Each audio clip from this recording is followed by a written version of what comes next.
దేవుడు ఈరోజు నిన్ను బలపరచడానికి ఈ వాక్యాన్ని మనందరికీ కూడా అందిస్తున్నాడు.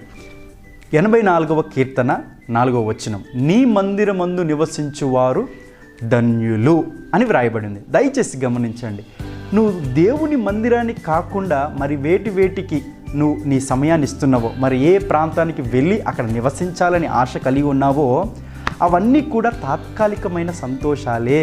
కానీ దేవుని యొక్క మందిరంలో నివసించడం అనేది అది ఎంతో శాశ్వత కాలమైన సంతోషము. అంత మాత్రమే కాకుండా నీ జీవితము ధన్యమైన జీవితముగా మారేటటువంటి స్థలము, ప్రాంతము ఏంటిది అంటే దేవుని మందిరము. కాబట్టి ఇప్పటి వరకు నీ యొక్క స్థానిక సంఘానికి నువ్వు వెళ్లకుండా నిర్లక్ష్యం చేసినట్లయితే ఇక నుండి దేవుని మందిరానికి వెళ్ళమని మనస్ఫూర్తిగా కోరుతూ, తద్వారా నీ జీవితము ధన్యమైన జీవితముగా మారుతుంది అని ప్రభు పేరట మనవి చేస్తున్నాను. మరిక నుండి